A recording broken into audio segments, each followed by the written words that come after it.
All right.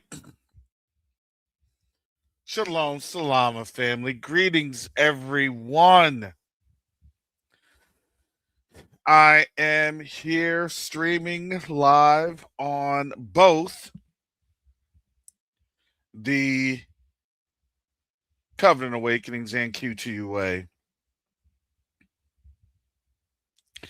platforms. Welcome, everyone.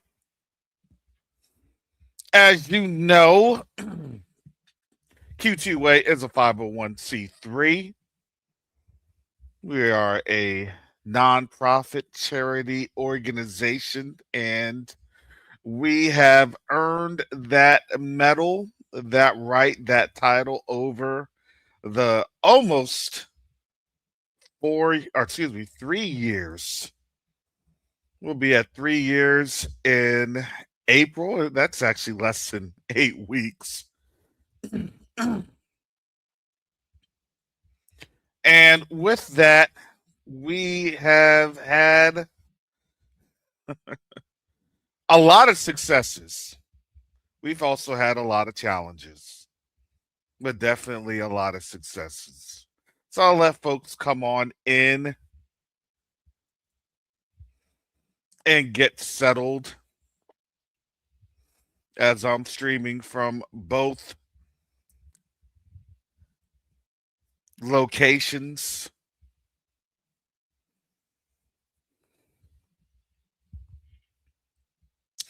What I'll do here, let me do this.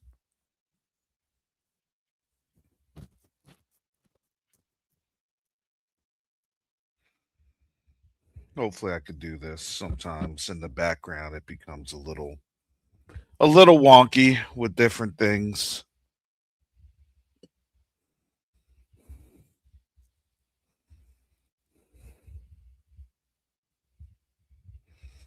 But, it does not by any means stop the show.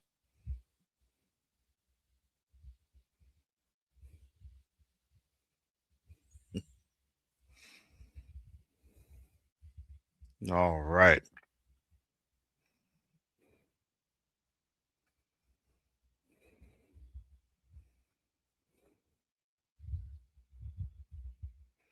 Let me try and do this here.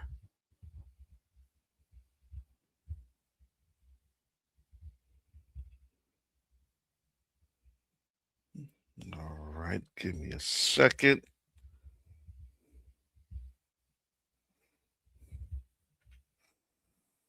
And I'll share this link on out.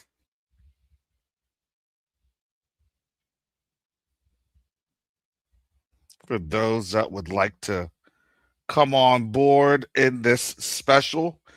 And I have the messages um, pinned on both platforms, both channels.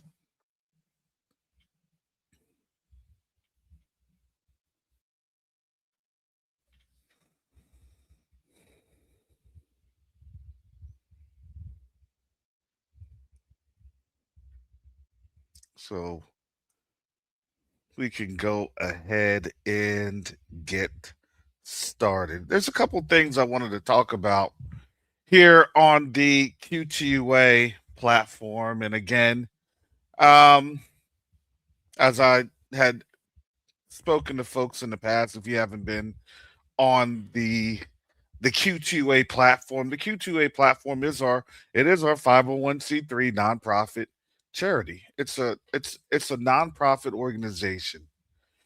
We've been around since April of 2023. April of 2023. And we have done some great works from mother newborn kits, Invest in Africa seminar. We had even delivered the container, medical shipping container to the continent. And now we are moving to bigger and better. But all these programs we're still doing. It's just as we're doing these programs, the Most High continues to add a little bit, a little, a little, a little. It's little by little. And really, that's how he has worked. We didn't do things grandiose. That was a vision. That was in my thought process. Oh man, I can do this. We can work on that. We can move on this. And the reality was actually we could, but we weren't there at that time just yet. That timing was also part of a maturation process for our people learning how to work with one another in the background.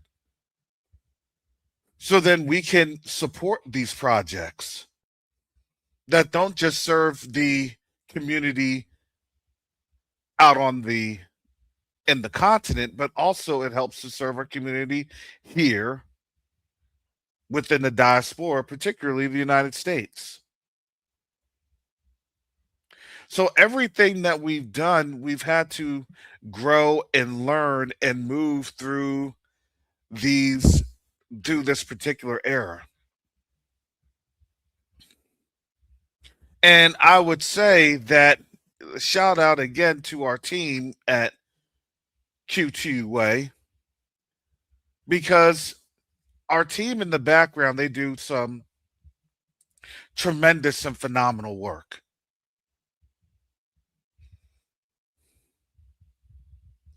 And if you hadn't really seen the seasons of how the work gets done, well, to be quite honest, over these last 2 years, especially looking at what was going on 2023, 2024, 2024, 2025, and now 2025, 2026, we go through this is a season where we go through a it's a transformation. These are our transformative seasons. This is a transformative time.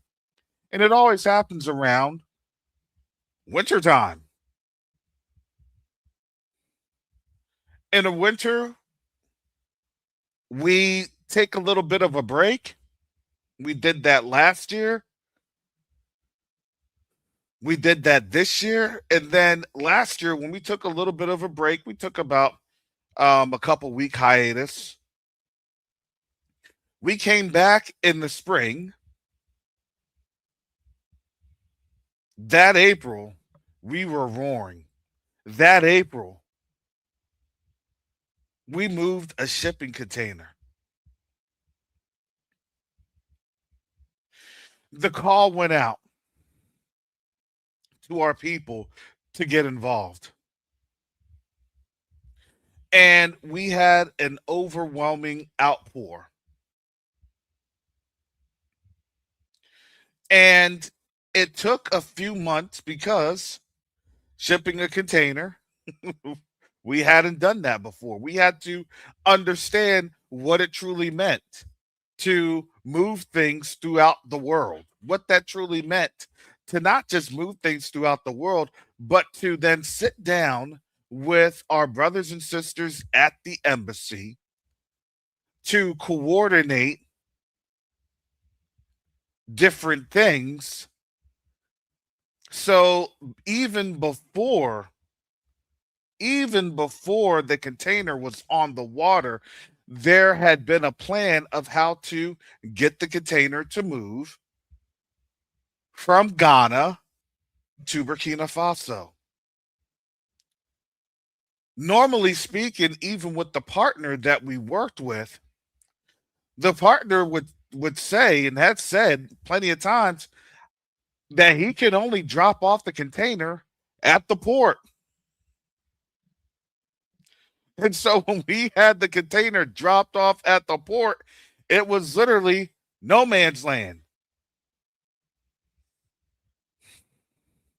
We'll get it there, but you need to coordinate the rest.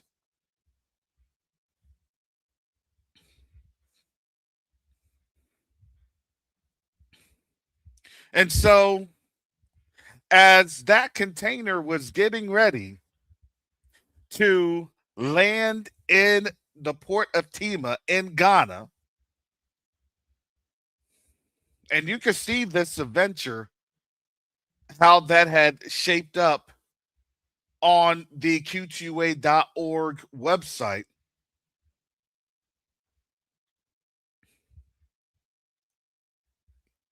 You could see the coordination that was taking place in the background. I was with my board at the time. Back, this was September. It was actually, no kidding, it was late August, right in Labor Day. And we weren't getting really many answers. And so we prayed about it. They said, Brother Karras, you need to go. So, huh? I can just manage from the background.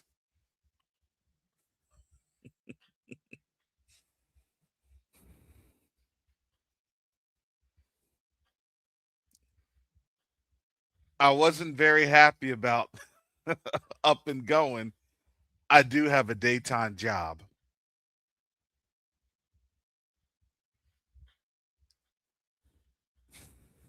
And so I said, fine, if that's the case, I said, hallelujah. I said, Father, it's in your will. If I have my job back, hallelujah. If I don't have my job back, hallelujah. We're going to figure it on out, Father. You always do. You are a good Elohim. Hallelujah.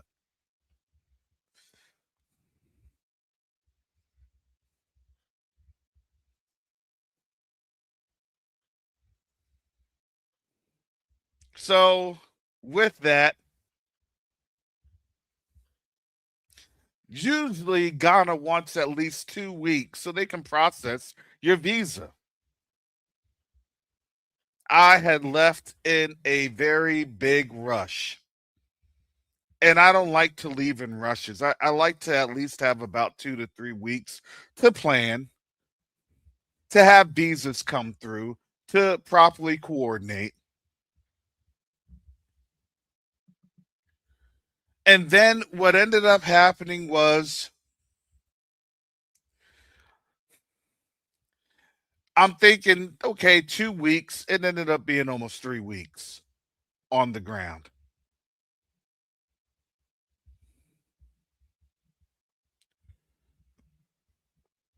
And on the ground, there were many, many obstacles and challenges that we had to go through and work through. And the funny thing is that even with the container, everything was a challenge. Nothing was easy. Nothing was a, oh, well, it's just all cut plain and dried. No, none of that.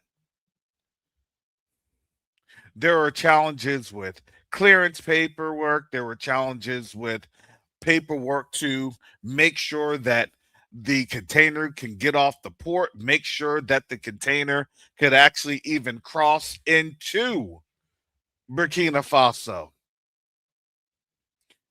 Right before the container had even crossed over into Burkina Faso, Ghana and Burkina Faso actually had a military spat at the border, right as literally right as the container was hitting the border.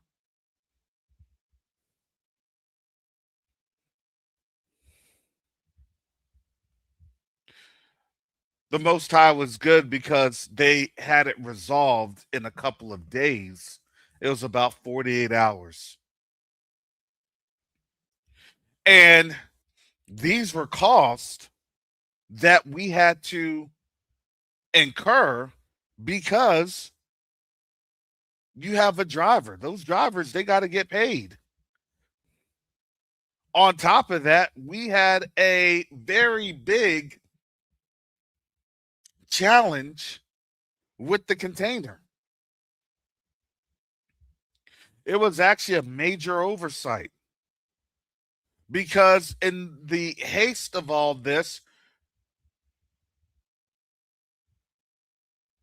we we wanted to make sure that the container would stay.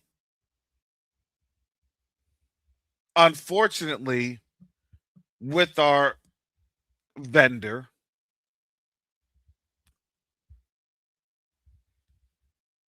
they mistakenly had rented the container. And we told them that, look, we want to purchase it. Matter of fact, we were getting the numbers for all the purchases.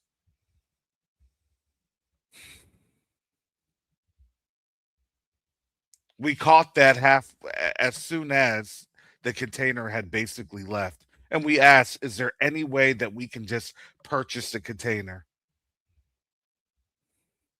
The freight company said no. So the freight company wasn't willing to work with us.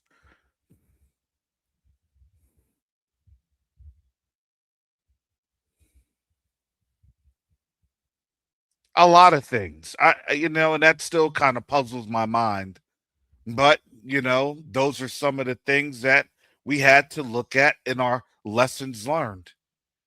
How we make sure in these checklists, hey, we're buying that container. When I was there over in Bogadogo Hospital in September, showing you the hospital grounds, actually being on the hospital grounds and seeing, look, though that container, it's functional. It would have been used as a functional space. We may look at those types of things and say, man, is that something that you would even have at a hospital? And the reality is, not in the West. Not in the West. But when you have been engaged in making do with the bare minimum, this is something that they do not take for granted. And they can have some sort of a mixed function, multimodal function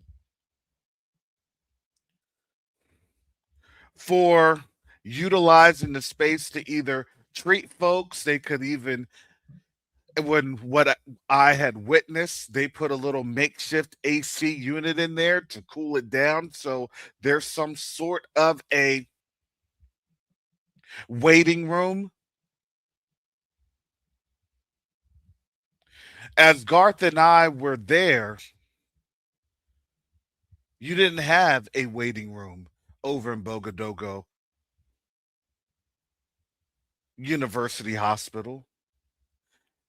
You didn't have a reception area where people could sit and wait for the doctor to see them. If you were sick or infirmed, if you were brought there by your family, you're laying on the grass in the little pavilion areas. If your family member has to stay there overnight, those family members are responsible for changing the beddings. Yep. And the clothing of that family member if they're passed on out. See, a lot of things that we take for granted in the space of hospital operations. Well, don't you have RNs, LPNs, CPNs? Don't you have specialty care services? Don't you have folks on out there? Isn't that for the hospital staff to make sure that they have beds? They don't have beds.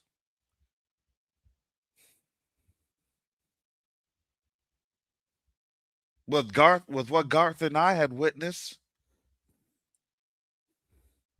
they're sleeping on the tile benches.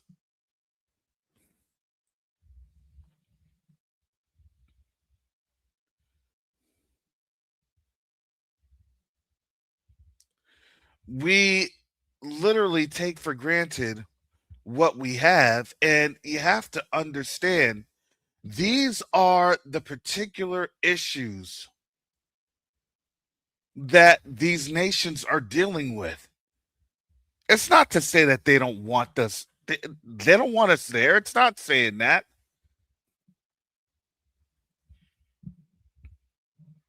If anything, they want us there.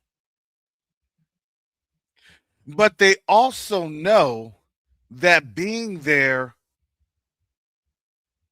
is a standard that they're not up to par with. And they're just trying to be realistic.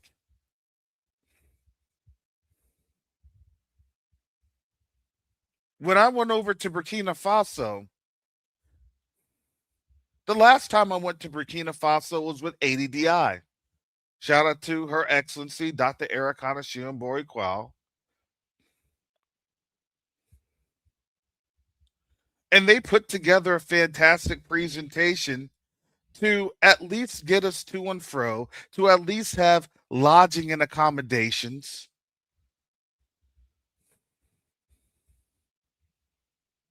I've been in some pretty austere places, but for those that may not have ever traveled to the continent before, it's difficult to have your energy services cut off for a couple of hours. It's difficult when you aren't really able to store food that is needing to be refrigerated because, quite simply speaking, your refrigerator may not work.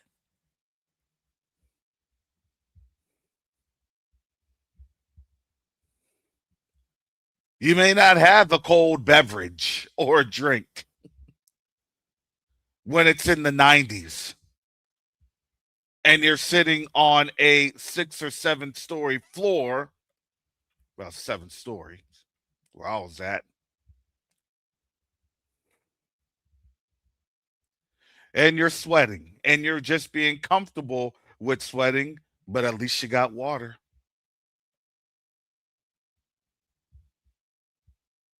Where you may have to lay on the couch because that's the only place that has the AC.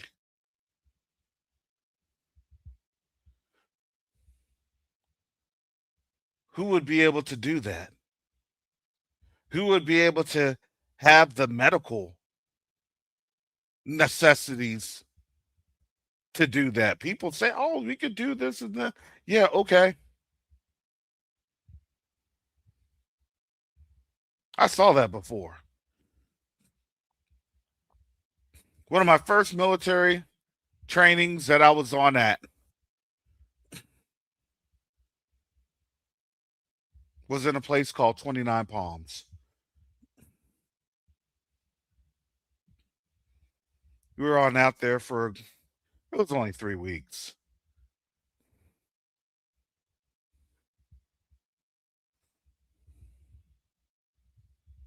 But I've seen a lot of people that had passed out.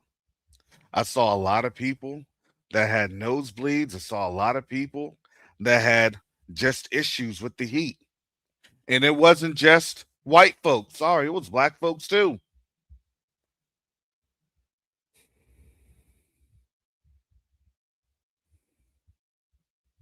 They used to joke with me and they called me Baby Huey because I had my little camelback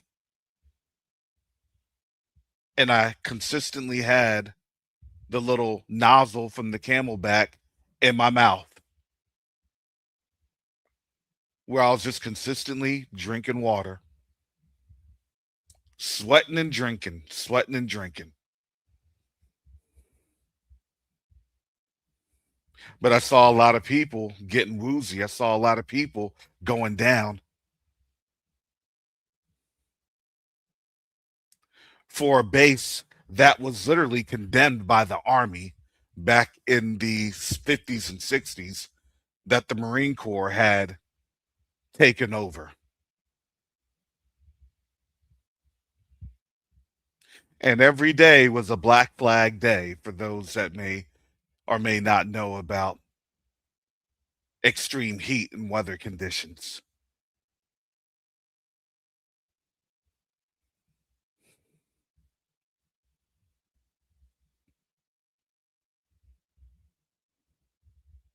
Yeah, it was a dry heat, but if you're not used to a dry heat, that still was like over 100 degrees.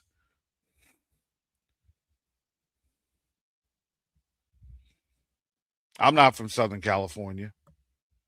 It can mess you on up.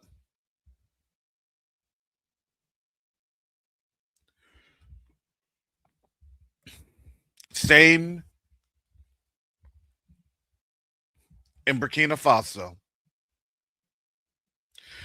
For Burkina Faso being on the edge of the Saharan or the Sahara, Burkina Faso is weird. To me, it was just like Saudi Arabia, parts of Saudi Arabia. When I had been in the empty quarter, where it's humidity and heat in a desert atmosphere. I'd experienced that a couple times. That's how the Persian Gulf area goes. You have heat, you have sand, and you have a little bit of thickets because it's right on the water. But then it's just sand and humidity and moisture. No, it's actually not far from Death Valley, Brother Todd. It's actually right on the edge of Death Valley. Yeah, because again, a lot of people are like, oh, this isn't that bad, and folks would try to PT on out there, do physical training.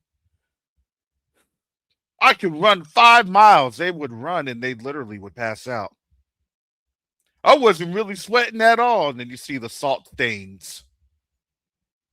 And the next thing they know, they were literally getting heat sick.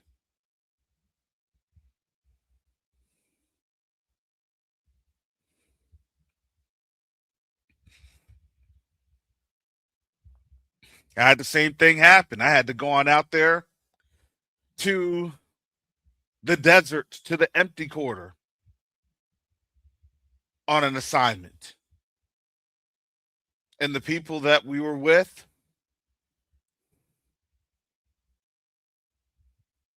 because of the heat being so oppressive and the humidity being so oppressive, these folks couldn't even survive 30 minutes. They're like, this is too much. They'd be on out doing what they need to do, and then they had to run right into the buildings.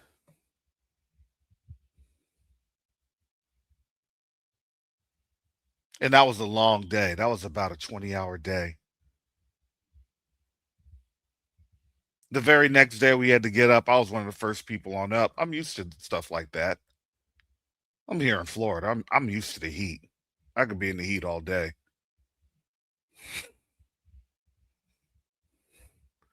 In the summer times, I'm that weirdo. It's me and Ray. We're just walking.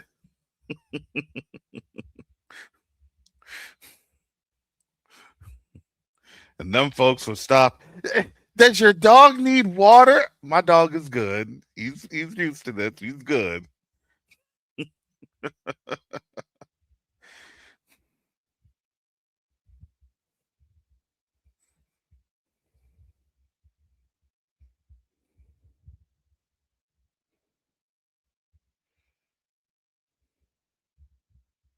So now imagine that heat and imagine you go down for an illness. You go down and you don't even have central air.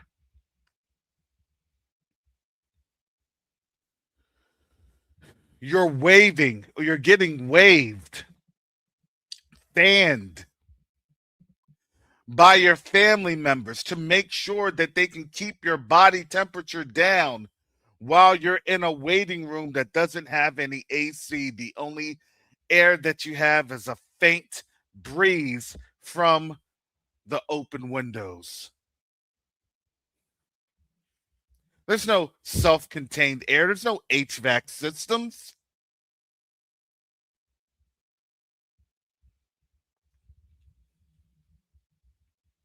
The only type of hospital services that you get are from people, their quote unquote staff that's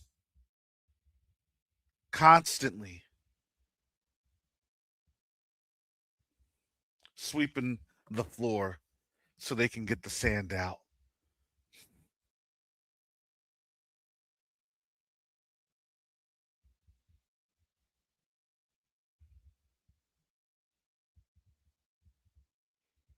This isn't to make you feel bad about the conditions that we have in the West. No, but it is for our people to understand the conditions that you will deal with in Africa,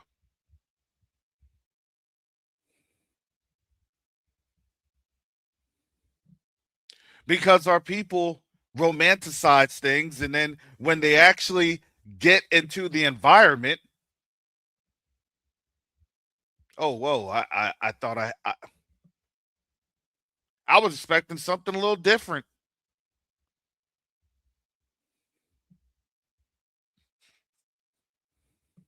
I'm just ready to go home. I'm ready to leave. I'm ready. And then guess what that does? When you're trying to engage with our brothers and sisters, they see, they understand how uncomfortable you are. I said, at least they're not serving you any food and there's roaches on the floor and they're trying to put food, literally feed you food with their fingers and they really don't have good hygiene. I said, at least they have hygiene and at least they're not doing all that nonsense.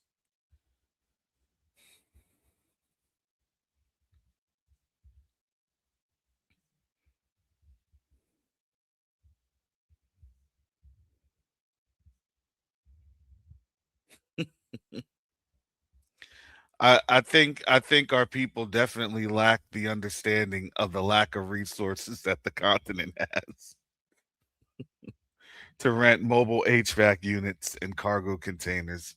Nah, Minister Rick, that would be a great company that you could start.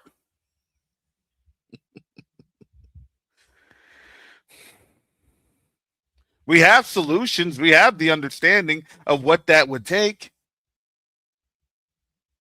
but there's a problem called logistics. You can get those little carriers here. Yeah, absolutely. Problem is, you got to ship them there. And solutions are much more expensive. And the Chinese solution isn't necessarily the most viable solution. They have products, but a lot of their products are very inferior. It really is. American products are very good. They're just very expensive. So you can go with inferior or you can go with expensive. At the end of the day, they're like, why bother? If I waste my money on the inferior, it's going to break after a couple of goes. The product that works, their price point is so beyond them, they can't even attain it.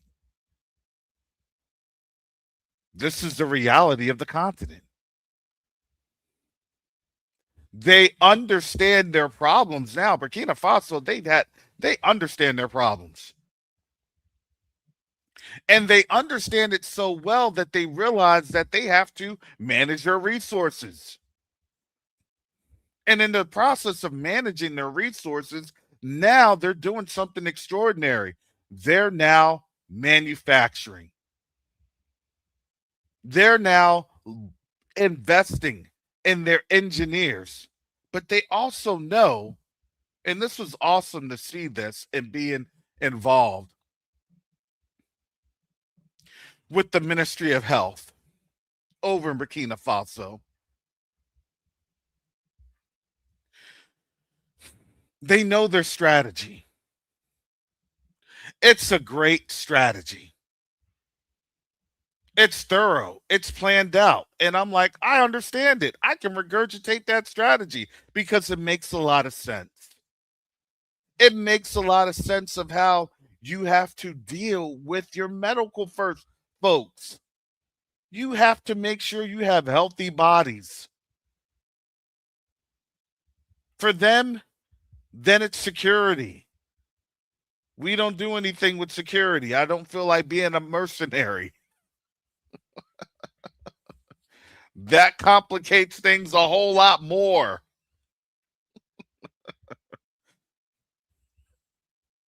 Nonprofit charity mercenaries. Oh boy. Let's just say the next time I travel and that label or stigma were on me, you will probably not see me again.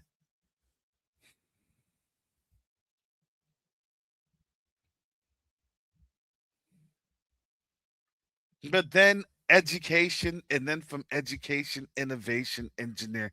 It's logistics. It all stems, it all flows together to have not just good governance, but great governance. A governance that does what? That focuses on the people. A governance that does what? That focuses not just on the people, but livelihood, on a real economy. If I may be so frank on the Q2UA channel, you want to know why this economy is failing? Because it's not a real economy. Oh, well, the banks and the bank crisis and financials, why is that? Because nobody's trying to move money. And now people have liquidity, and now all of a sudden, we figured on out that our economy is terrible. Okay. I think that's a bit disingenuous because we've been saying that for a couple of years. No, they wanted to listen to their lies, and now their lives are costing them. And now you're now hearing stories on Times of India, Hindustan Times, First Post, and other publications from outside of the West. And it's showing how the French are literally, their economy is dying. Their livelihood is dead. Their nation is like literally about to fall. Look at what's happening with the protests in Italy, in Milan. The protest with the Olympics. Oh, they're mad.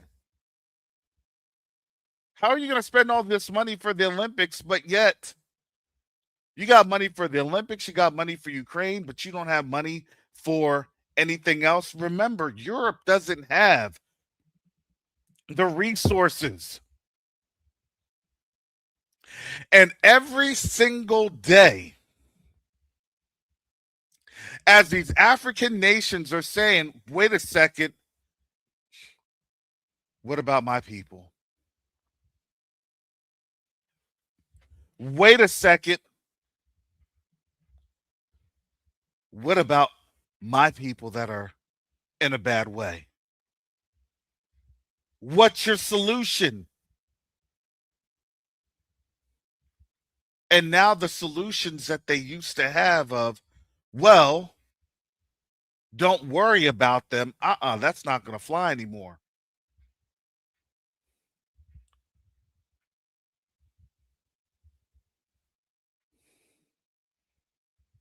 You see that happening. You see that happening in South Africa with Ramaphosa.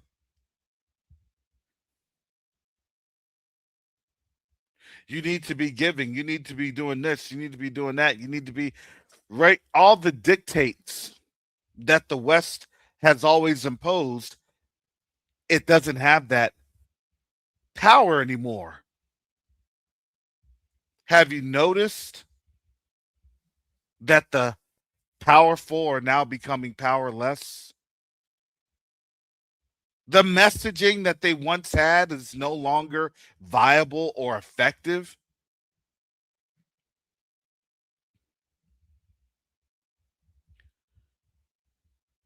They've lost the narrative. And that is truly scary. Well, we're going to do military aid. We're going to do military this, military that.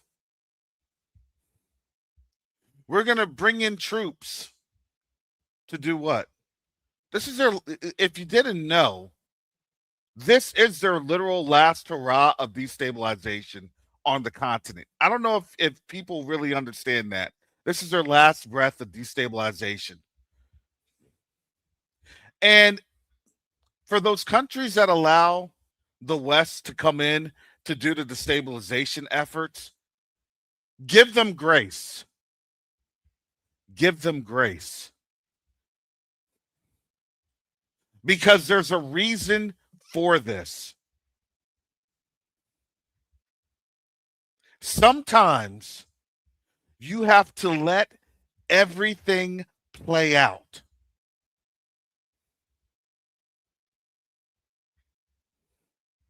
Sometimes you have to let the system wear itself out.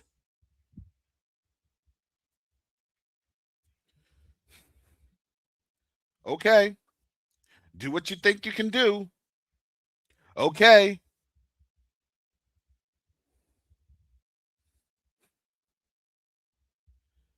When you know that something is on its last legs, when you know that the animal is injured, what they're trying to not do is provoke the animal. They're just looking. They're like, okay, can we wait these 90 days? Can we wait until it gets nice and sunny and bright and warm enough for these folks here in the West to get out of their slumber and realize that they've lost their jobs, to realize that they have nothing left? Because when they have to start fighting themselves, then guess what? They'll start to leave us alone. If you've noticed, that's the standoff that is happening all throughout the world.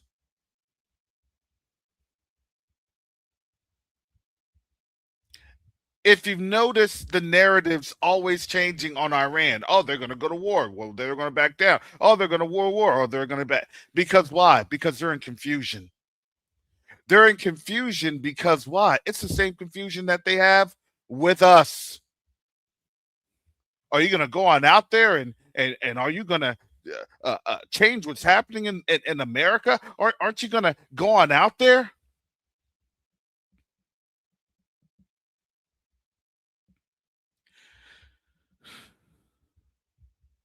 That's not my job description.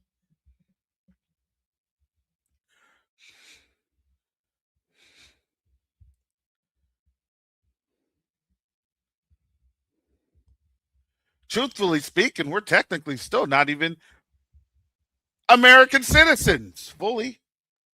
Truthfully speaking, I don't know about you, but I've never seen any legislature that brings us up from 3/5 to, a whole.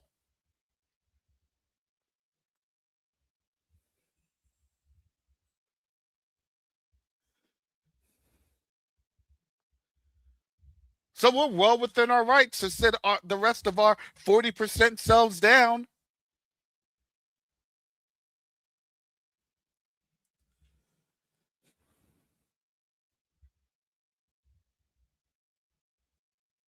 Hey, I'm not going to get sucked in. We don't have time for that. We can't afford that. Matter of fact, you all destroyed this. All we're trying to do is we're trying to build.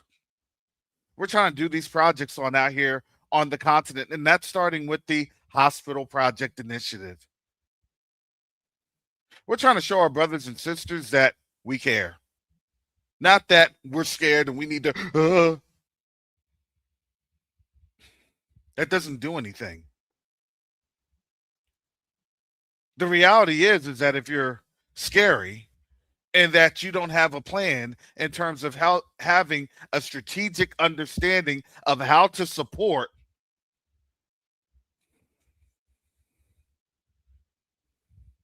then how are you going to be good to actually help people? Because that complaint cycle doesn't stop when you get on the plane. Oh, I'm in the continent. Oh, that's great. Until the luster and allure wears off.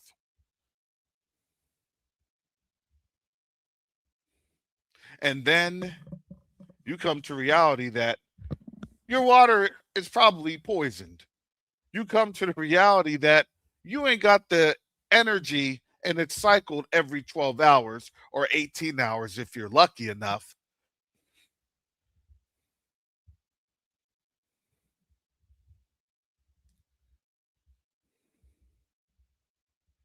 They're asking us to do. Because if you have the same complaints here without having solutions here, you're not going to have any solutions on the ground over on the continent. I don't know if you realize, but a lot of our brothers and sisters, they see us. They know about these channels. They know who Q2UA is. They listen. They understand. They're catching these broadcasts and these replays. They're seeing these initiatives. They're seeing these projects. But they have to ask themselves, are we worthy that they would then spend their resources on getting things done? Do we do we have the sweat equity and coming up with 400,000 to get this project started? 400,000 to start the project. 400,000.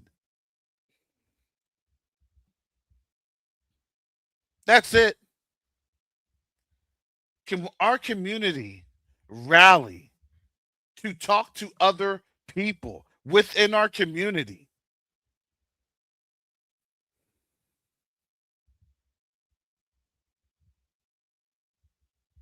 They want to talk about, oh, well, we need to have policies for citizenship and permanent residency and everything else. What do you think this does?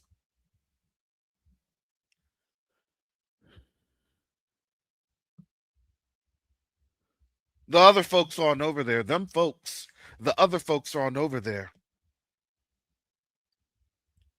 You want to know why they were able to get all these visas on demand and all this other stuff?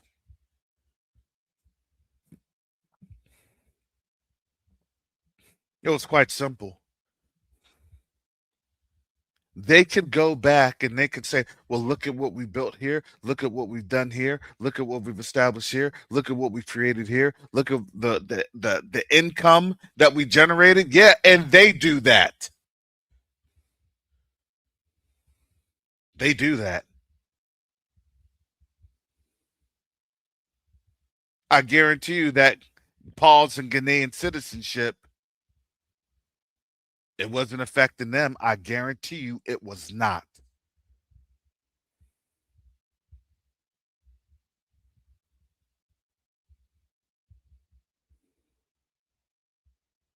This should really be an indictment for all of us. Is this system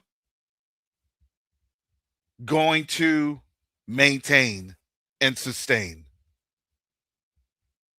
If you believe it, keep your funds.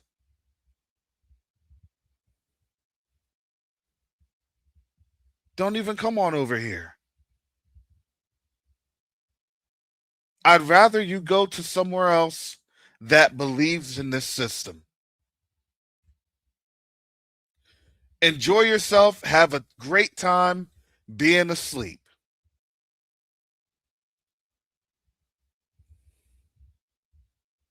But if you know that being able to have this relationship on the continent and you know what the worth and the value is going to be for generations to come, then I thank you. I thank you for seeing this vision. I thank you for understanding this strategic understanding, the strategic value, the strategic benefits. Them folks know about strategic value and benefits, and guess what they do? They don't teach you. They don't. Why do they need to teach you about strategic value and strategic benefits? If you didn't know, you're just a step up from being chattel.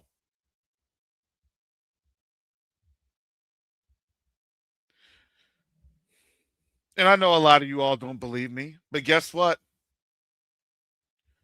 I see it every single day in this quote unquote education system, if you want to call it that. No, it's not. It's just chattel management.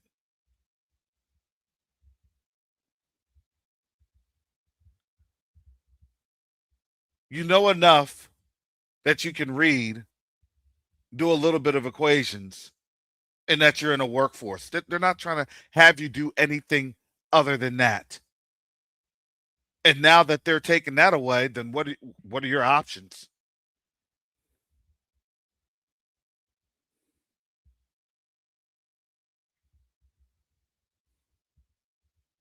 Well, I can probably name a couple of options that you may not like.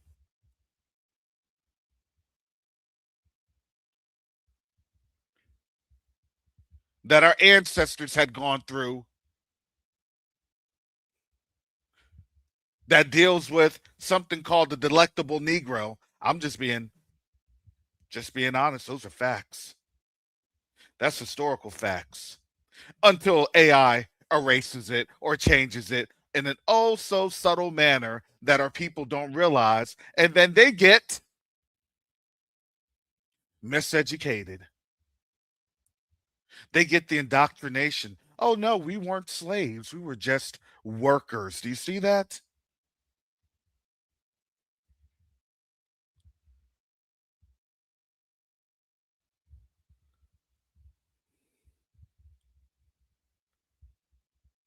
I had to realize at the moment that they were so blatant in their miseducation, that was the moment that you realized their system isn't long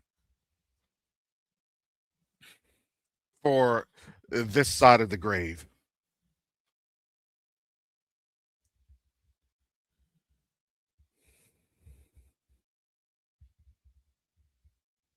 What we're asking for is that our people lend their voices to support this.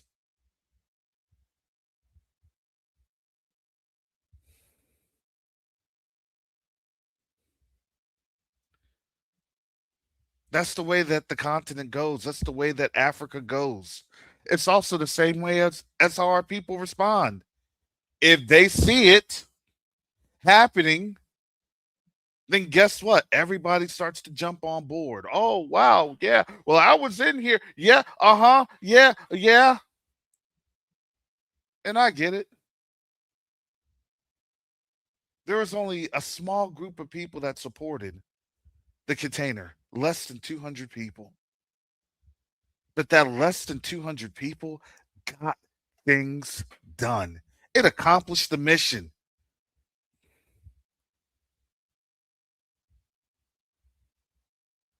Understand, this isn't going to be done by a lot of people. It's not. I don't know what word you have been reading, but whenever the Most High does something extraordinary, he only uses a small handful of people. Think about David with Ziklag. He had to stretch those forces thin so they could recover their families. A lot of people get weary. A lot of people start to fall off the mission. A lot of people say, I'm exhausted. I can't do this. I love my family, but I can't do it. I'm exhausted. Even with Gideon, he started with thousands of warriors and it got reduced to 300 people.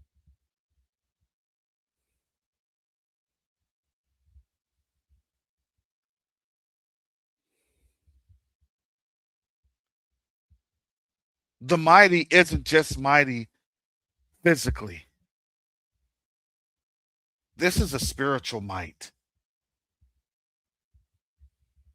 And you know what the craziest thing is?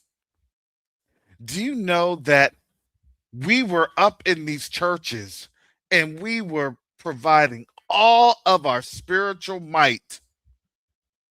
Do you know about Jesus? Let me tell you about Jesus. Jesus loves you. Let me tell you about Jesus. Let me tell you.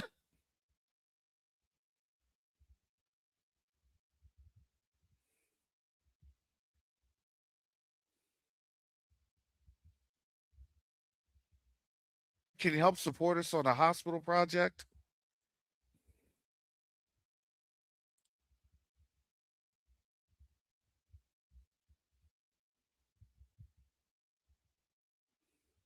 That's okay. Because I know, just like what the world is going through right now, when they have the truth right in front of them, they can't even understand that it's the truth.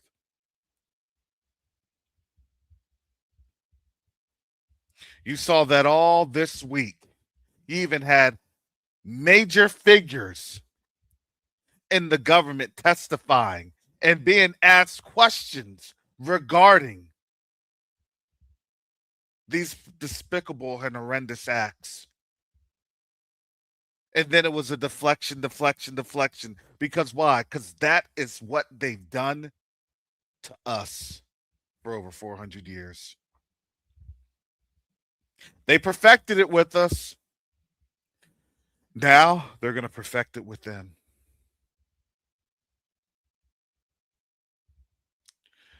I just pray that our people are starting to understand and realize that we literally have options.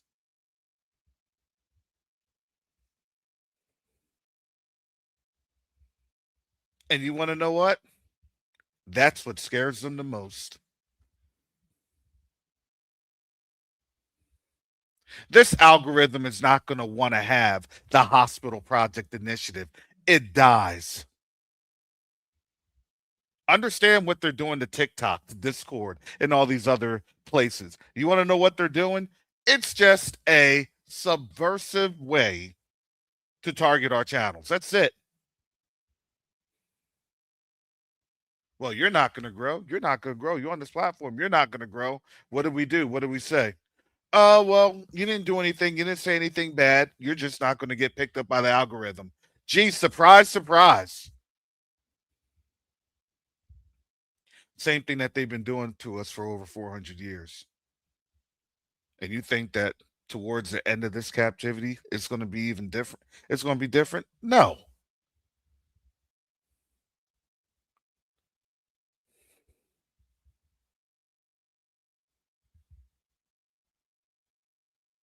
I laugh because I know everything that we do is hard. Everything that we do is difficult.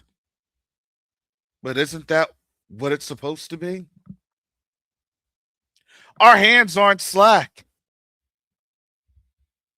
Neither is our voice. Like I had said earlier last year, bring your voices. Do you know with our voice and moving that container, do you know that this is where we're at right now? To be personally invited to do this. This doesn't just have regional and national implications. This has implications for the whole continent. Do you really think that they're going to broadcast that? Oh wow, like for the whole oh, this reaches in different places. Yes, it does. I've explained that to you. I've explained it to our volunteers. I've explained what this does.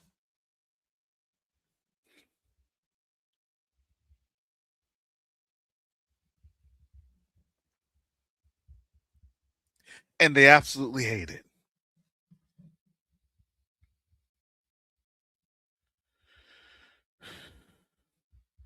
And they hate it, especially as the trolls start to come in.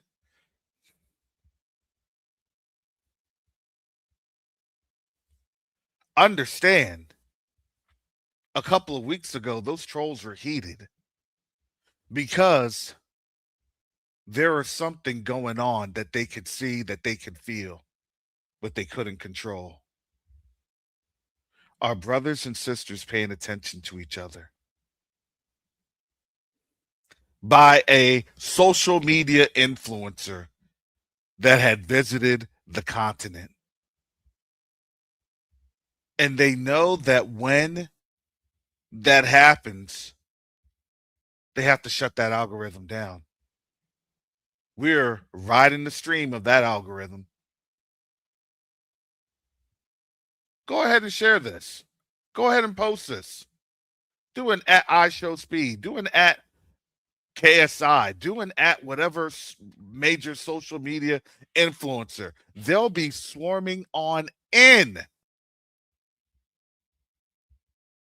trying their best to claw away, trying their best to tear this down.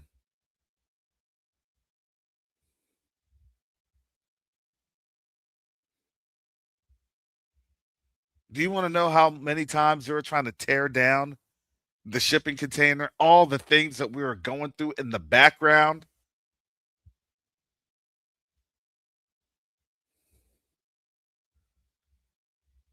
I don't even speak to that because I'm not trying to give them any power. But guess what? They didn't have the power. And they were mad. All they could see was a shipping container being loaded up and pulling off. And then all they could see was our brothers and sisters in Burkina Faso receiving the container, receiving the shipment.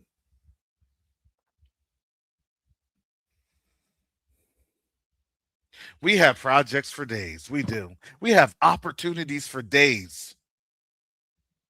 I can't do these by myself. We can't do this by ourselves. We have to do this as a people. We have to come together. And family, I know that's hard. Trust me, I know. Well, what about this? Or what about this? Or what about look, one step after the other.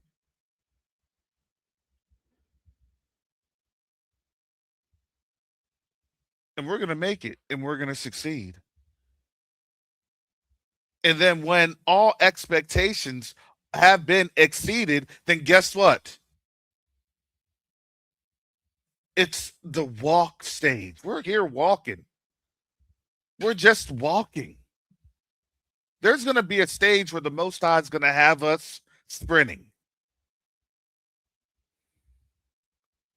But you want to know why we're at this walk stage? Because there are a lot of our people that are still very, very uncomfortable, that are still very, very unsure, lacking the confidence to actually walk.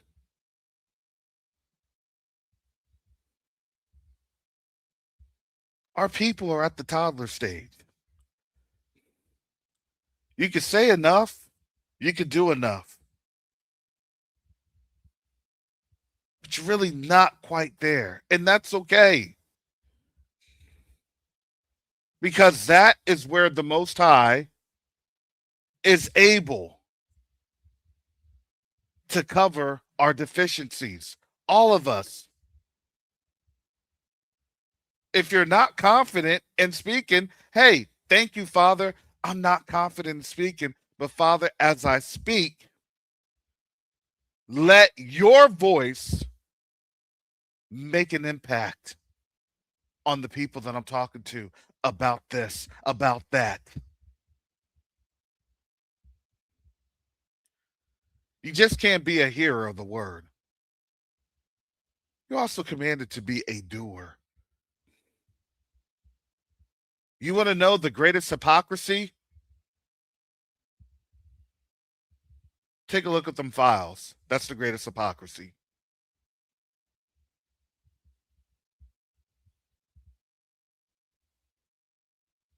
Think about that.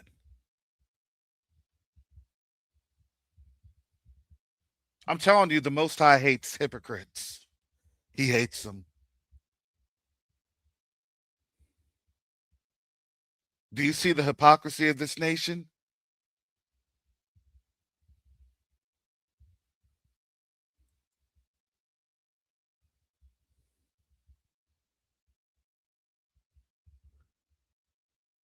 We have to be able to be confident.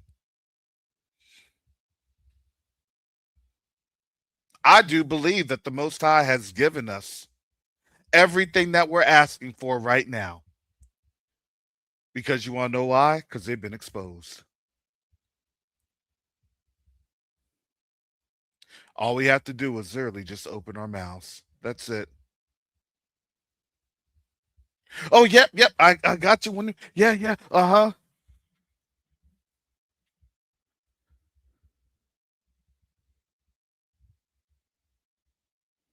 I was watching something earlier today. It caught my eye. It was on the Times of India. I was like, okay, let me take a look.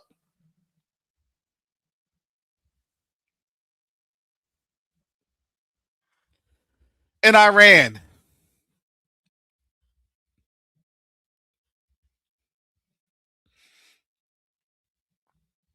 and you have to be very careful with the Times of India.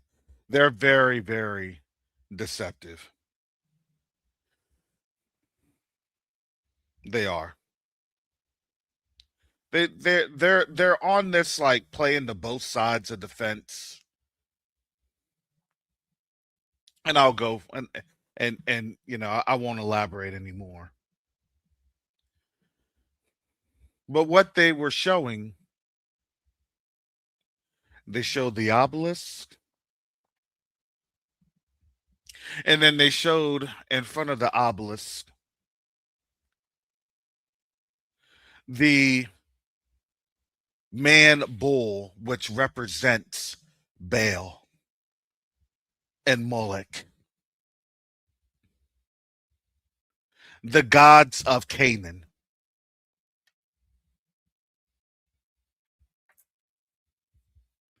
And understand they were then throwing things at that effigy, and then they ultimately burned the effigy. And what was stated was because of the files, they were shouting death to a particular nation. But here's the heart of the matter. Don't think it was just that Eastern Mediterranean nation that they were shouting and demonstrating against. The interesting thing about all this was a couple of days ago, Sergei Lavrov had stated to the effect of this paraphrase that the USA was controlled in the West or controlled by a bunch of Satanists.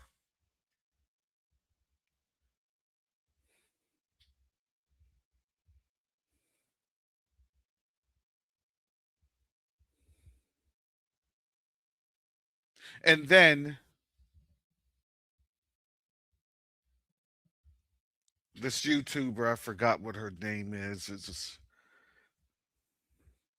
I believe a Lucy Abigail, if I'm not mistaken,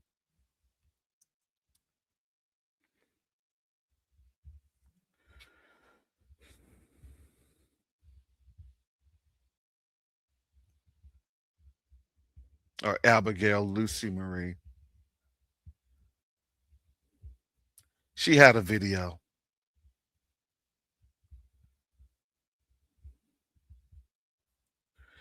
And in that video,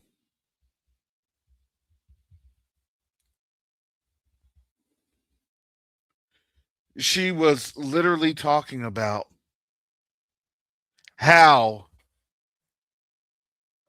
Vladimir Putin's name had come up about 1,000 times. And if you know anything about databases, data migration, meta tags, or meta tagging and metadata and things of that nature, that's not going to be anything that's on out there, especially if your name has hits, especially if you're a world leader.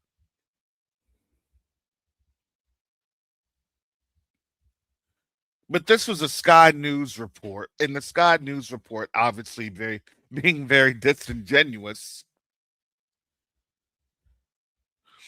that she was showing and referencing.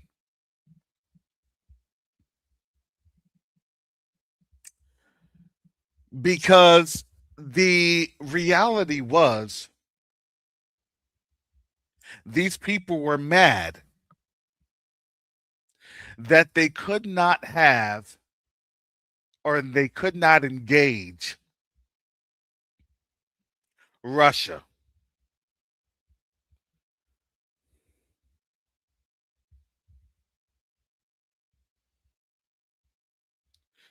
and have that particular person that these files were centered on. This person was not able to use their tentacles of power to have a meeting.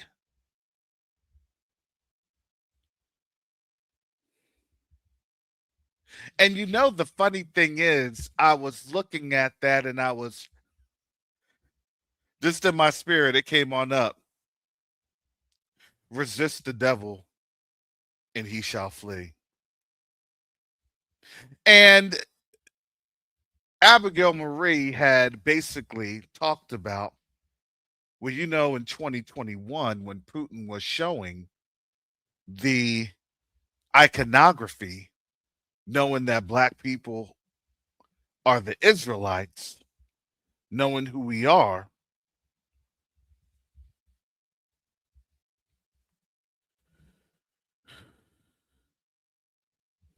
all hell had broken loose. And this was something that I had covered on Covenant Awakenings. But it was just interesting that you had another YouTuber having the same commentary.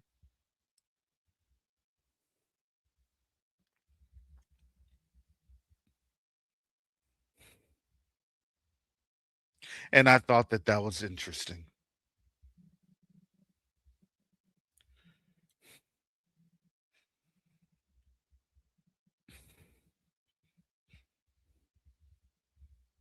It's interesting because right now, the whole world is in damage control. It's interesting because right now we're coming together as a people so we can start in on this hospital.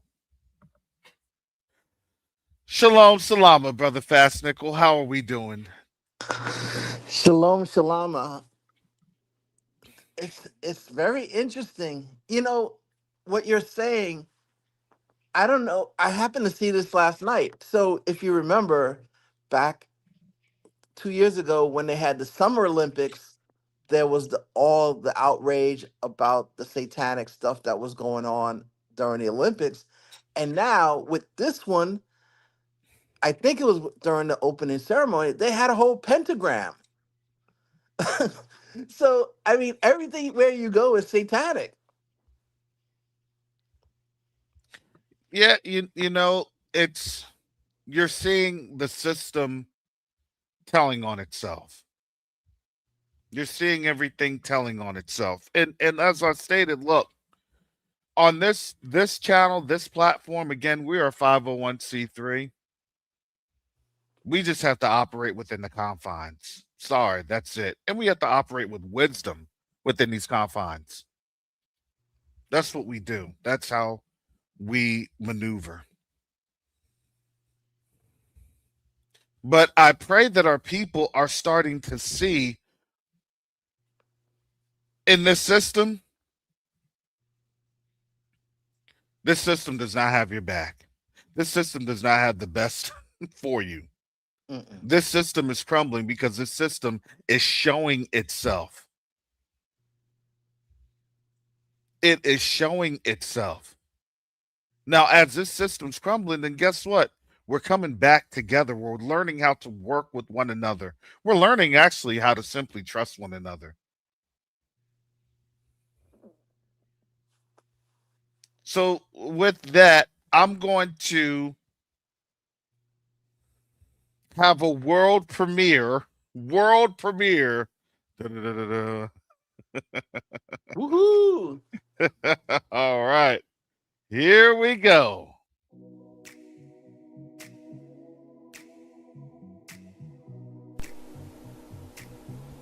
Every journey begins with a simple act of care. For Quest to Unite Africa, that journey started with something simple: a mother, a newborn, and a promise that no life would be forgotten. We did not begin with buildings, we began with people.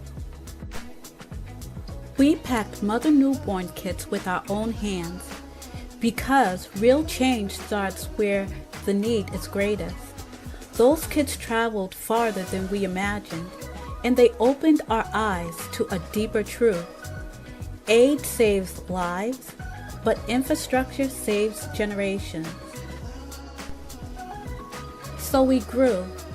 Together with donors, volunteers, and partners, we sent a medical container to Burkina Faso. Not just supplies, but hope. Not just boxes, but proof that when a community comes together, healing moves across borders. That moment changed us because we realized something powerful. We weren't just delivering help, we were building a future. Now the journey continues. The next chapter is bigger than a shipment, bigger than a campaign. We are raising funds to build a state-of-the-art hospital, a place where mothers can give birth safely, where families can find care close to home, and where communities can grow stronger for generations to come. This hospital is not just a structure, it's a promise. A promise that healthcare will no longer be temporary. A promise that dignity will have a permanent home. And just like every step before, we cannot do this alone. Every gift, every brick, every name placed on the founder path becomes part of a story that began with compassion and is growing into legacy. It helps us move from emergency aid to lasting healing, from containers to care that never leaves, from vision to reality. Join us, stand with us, help us build a hospital that will serve generations, moving healthcare into action. Visit Q2UA.org today.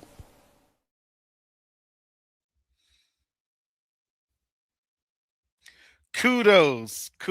Shout out to our Q2A family for putting that together. Thank you, brother Fats Nickel. That was pretty awesome. Yeah, me and Coco and I, we worked on that and got that going. that that is pretty good. Look, behind the scenes, I try not to crack the whip, but like, can you make this change? Can you make that change? Can you do this? Can you do that? Like, everything looks good, but I need this. I need that. Oh, that's perfect. That was perfect. And that's a blessing. Well, when you were talking about the hospital, because I caught some of it, and because I remember when you and Garth went over to the continent, and you were saying that the hospital there was built in 2016, but it was lacking a lot. Hmm. And so I know that with this project, we want to make sure that that's not the case. And so So let me mute you, Rich. There you go. Yeah, go ahead, brother Fast Nickel. yeah, we want to make sure that that is not the case, so that we have all the world class amenities needed for our people.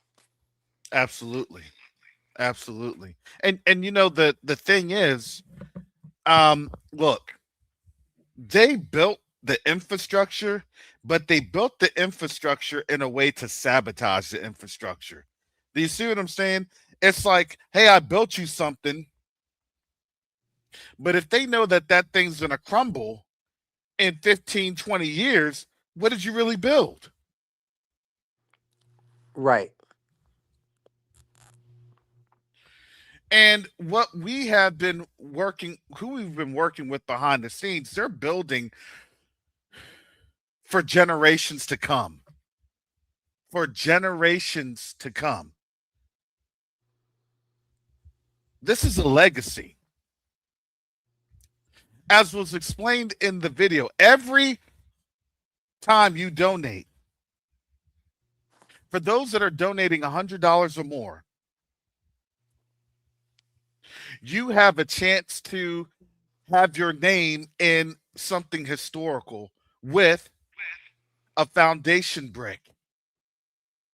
That brick will be on the foundation path. So as people are entering the hospital, they can see who was there that helped support this effort. Those that have contributed, their names will be etched in the brick. And that brick will be laid. And now you've For, left a legacy. and you've left the legacy. That's the same thing that you see with most hospitals. For those that are giving 1,000 or more, their name will be on the foundation wall. The foundation wall will be within the foyer where we're going to have a nice waterfall. I like waterfalls, right? But then in the bronze, as you see with many other buildings, for those that have donated 1,000 or more, their name will be etched into that foundation wall. For those that want to, that are willing and blessed to be able to give 10,000 or more, we'll create a plaque. And that plaque will have a few words that that donor can then select so that their legacy is shown, that it can be read by those that are visiting the hospital of what that dedication really means. For those that are donating 100,000 or more, they'll have a room dedicated. A room of that hospital will be dedicated. So if you're a person or an organization, you would be able to show your commitment to this project. And when this project is completed, you'll be able to show the legacy of supporting that patient, those patients. For those at here's a big one. For those at $1 million or more, we will be dedicating a floor of the hospital. The hospital is then there to support with that floor, it will support that legacy. And it shows the commitment and the trust that when that hospital is built, those floors and then eventually those wings, because the hospital will expand. This first phase is to make sure we have all of the generalized services and some of the specialized services to ensure that it's meeting the needs of that community and will be expandable to meet the needs of the community as it continues to grow. This community will grow because there's a lot of support that comes along with the hospital.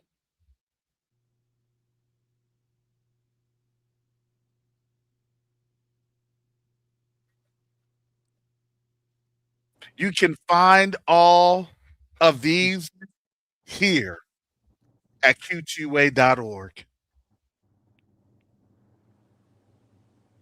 And I'm sure that there's someone that's able to support at least those 5 tiers. And we need your support today. And I pray that you are able to show someone what it is that we're doing and why we're doing it, and that you can show that person, that group, that organization why this is worthwhile.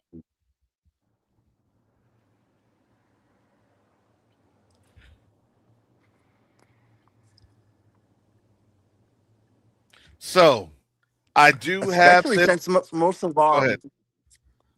Go sorry, ahead. I was just going to say, especially since most of our members and the listeners, their all their plans are to go to the continent. So why not have world class amenities while you're there? Well, brother Karis, kind of, I like to ask the question. Go ahead. I went to the site, and I'm not the most techie person, I'm kind of boomer generation stuff, but you got the Apple Pay on there, and it occurred to me, if you're giving an event, a large amount of people or something, your church or something like that. I mean, I've got video projectors or something like that. You can let them know, go to the site and this. I clicked on Apple Pay. I didn't. I had never donated on that on your site before. So we mostly carry a lot of those phones and stuff like that, and you have a room full of people for an event. Yeah, we like you to go to so and so and so and so Q2UA.org and just hit on Apple Pay to know, when you have a form in front of people automatically you're at an event to do this to help. This is something we request for that. So that I think that's an option. I'm gonna secure because we're gonna do some things. So I just want to put that out there. I had never seen that on the website. The great fat brother Fast Nick, are you responsible for putting that tech on there? But I appreciated that. It was easier for me than to just go through PayPal and the other methods or bring out the credit card to just click on the other phone just while this podcast was on. Well, Hallelujah. I can't take credit for that because that's all part of the I think give WP. That's payment give WP. payment. Yeah, that's all Yeah. part of the payment system that they add Apple Pay Mhm. and Google Pay. So Yeah. if you're on an Android, it'll come up. But that happens when you're using your phone. But you know, we want to make everything as easy as possible for everyone. Absolutely. Absolutely. And this is let me tell you how awesome this is. We do have a very supportive chief, the regional king. They are very supportive of this. This has implications farther and much more reaching. I want to I want to say more. However, I'm technically not allowed to as of yet, as of this moment. Because again, the more we do, the more then that they can do for us. Hint, hint. Foot stop, foot stop. I mean, I can't say anymore because obviously we have folks that are here that will try to denigrate the message and try to sour and do everything else. We're just living in that generation. And for those that would like to come on here, I'm going to tell you this. This is for an environment that's a positive environment because this is here to support the Hospital Project Initiative. I'm not going to deal with any foolishness. That's not happening today. You can catch me on Monday with Covenant Awakenings. This is the Q2UA special, the Hospital Project Initiative.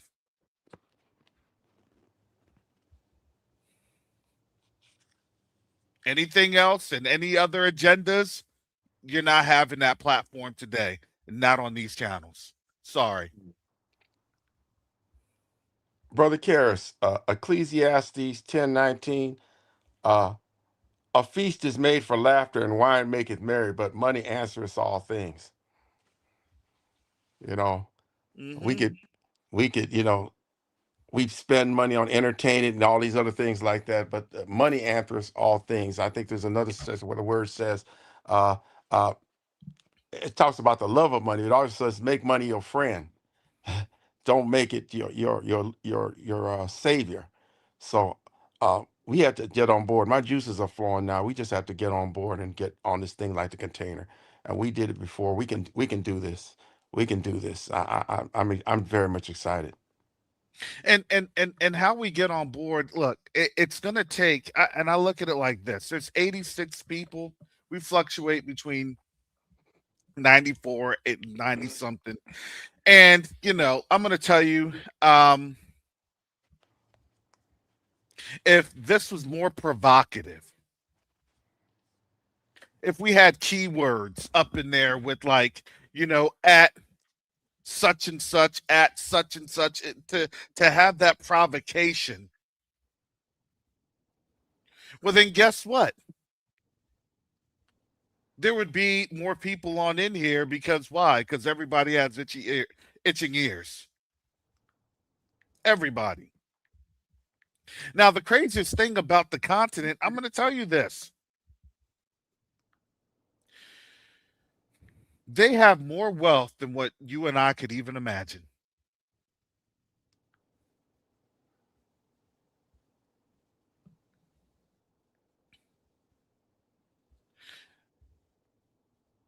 They want health. Health is wealth. I it's so simple, but it's really so hard to fathom because we live in such a selfish and perverse society. It's not even funny. Oh, you could just throw a hospital up like this and that. Yeah, yeah, they could. The problem is, if you think about this, they literally and it's everybody's ignorance. We were in ignorance at one point in time. We all were.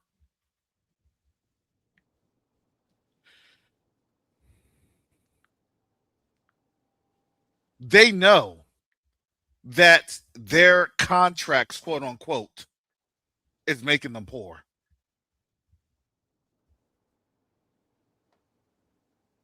They can't tell you that. Why can't you just build a hospital yourself? We contracted ourselves into being poor. That's the brutal reality. And when you actually understand the reality, that reality is not going to come from certain places. It's going to come from, honestly, what you hear in the Sahel. It's going to come from these press conferences of what was just happening in Niger, where they had kicked out French forces because they knew that those were destabilization operations. You don't have your military in places unless they're there to do covert operations that will destabilize. So then that can continue to bring down your country. All the while, they're going to smile in your face and have the knife behind their back. That's how that goes. But guess what they were doing? They were actually articulating the problem. See, when you can start to articulate the problem, guess what? You can then start to say, well, if that was the problem, well, here's the solution. We don't have might in our hand to do anything. We're here in captivity. I'm sorry. If you didn't know that, we're in captivity. We have no power in our hand. But what we can do, we can build. That's actually the edict that we've been given. We can build. What? Yes.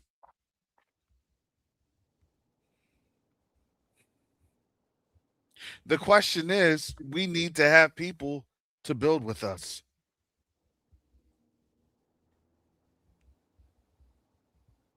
See, when you start to understand and see how things have moved, where things are moving, then we're able to be in places and spaces that, quite frankly, they didn't want us in.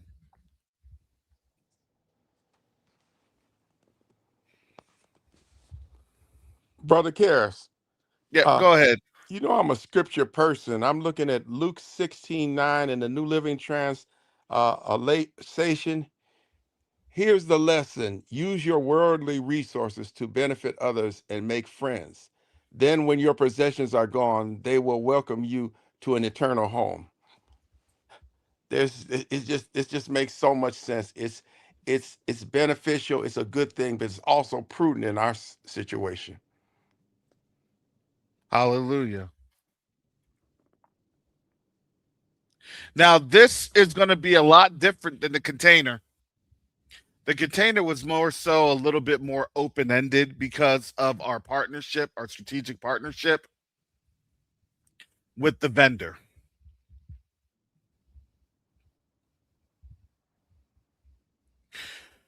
This project, this initiative, for us raising the capital, the deadline is March 31st. This is very time sensitive.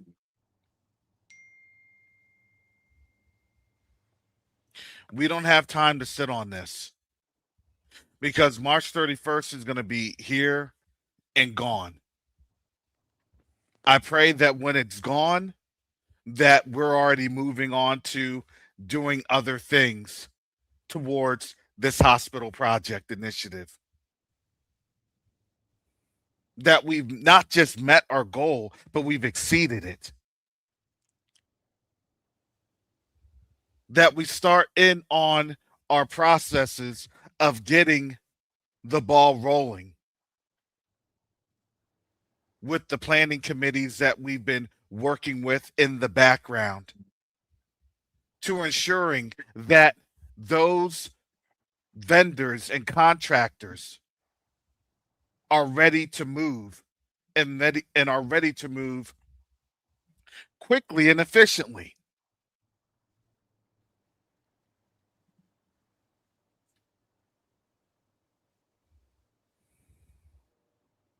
So again, this is something that we have to do as a community.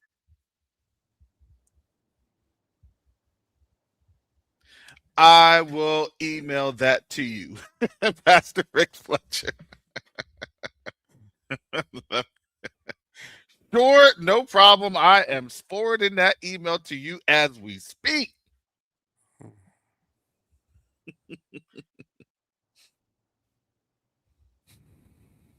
It's so simple, Karis. I think, and very briefly, I mean, we have what passes for money right now, and no ground, no ownership of land, no ground here. and they need help there, which our money can help, but they got gold, real money in the ground on the continent. And And, anything we can do is to help our transition. Hey, it just make me understand why we're gonna do this. We're gonna do this. I can't get into details like that. But look, I'm going to tell you this. Let's use our analytical, most high Yah given understanding and logic of what this truly means.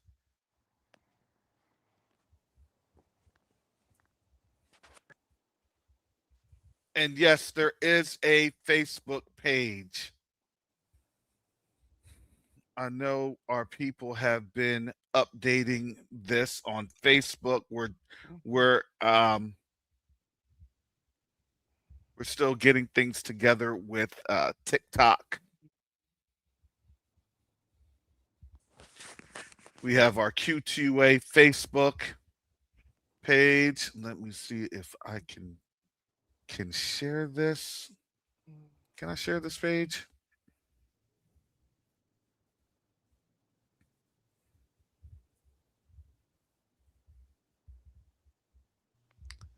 Remember, everyone who goes to Q2A.org, they'll see the social media icons in the navigation and in the footer. Yeah, I'm just kind of. I'm not gonna lie. I am not very.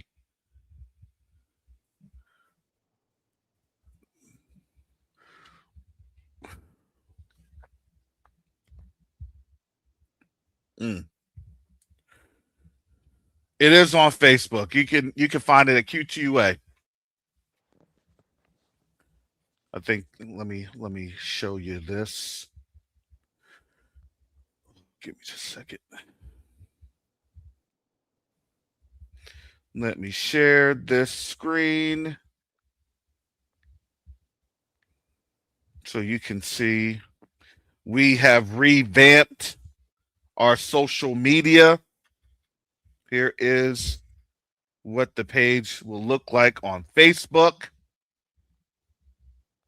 You can find that on Q2UA. Q2UA. We have our Facebook page. We even have our Instagram. We're doing it over here. We're doing it big over here. We are moving. And as we continue to move, as we continue to grow, the Most High is knocking things on out for us. So it's not a question of if. This is when. It's not a question of if.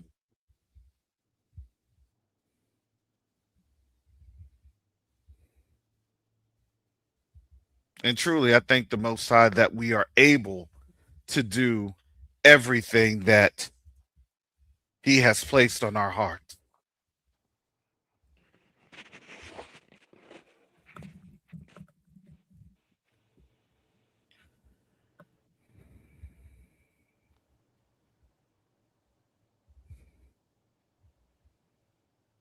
So again, March 31st is that deadline.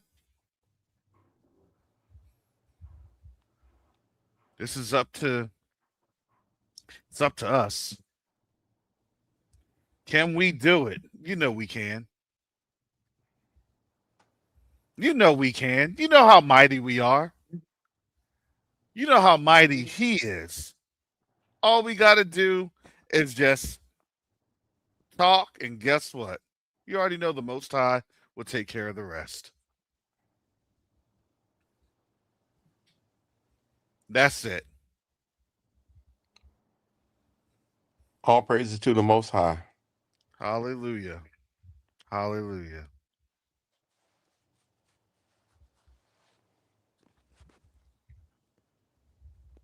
So, with that said, I'll let you all have any final words before I close down shop today.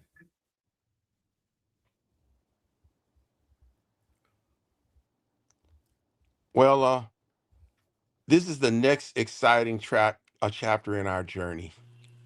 And uh, Brother Richard, you want to go or you want me to go? you go, you go, go.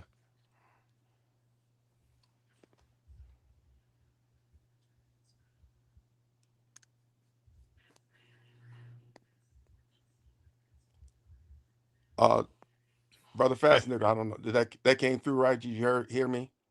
yeah, he's on mute. Oh, You muted yourself, brother Fastnickle.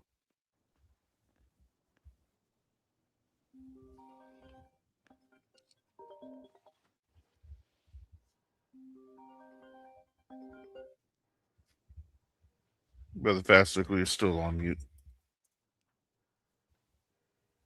I think his phone may be interfering with the stream yard. Yeah. Okay. Yeah. All right. He went off. All right. Go ahead, brother Rich.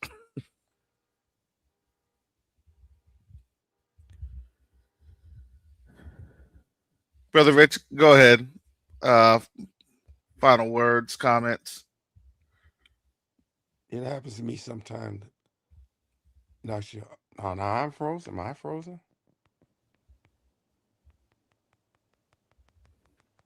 Oh boy. Did they get to this? Let me give me a second.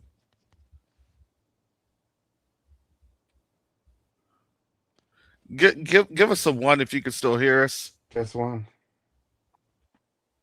in the chat. Give us a one if you can still hear us in the chat.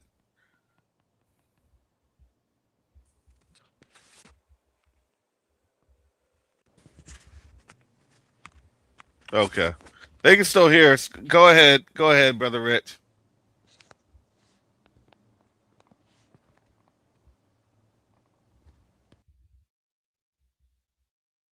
Okay, well. Okay. Well, I guess it's just me. All right. Well, thank you, brother Rich. Thank you, brother Fast Nickel, for jumping on. This has been really a pleasure. This has been it's been awesome to work with you all, to fellowship with you all, to flow with you all. If you would like to see a copy of the video, that video is up on our websites. It's also on Facebook, so you're able to get a copy of that. Thank you again to all of our Q2UA volunteers. The amount of work that they do in the background is truly amazing. So I never want to understate what they contribute to this mission, and also what you all contribute to the mission on the day-to-day operations. This is what helps us to do what we do, to have these resources so that we have the ability to function. And the more that we're able to function, the more that you can see us be effective in a time where we're literally living in gross darkness. And your support helps us to be that light.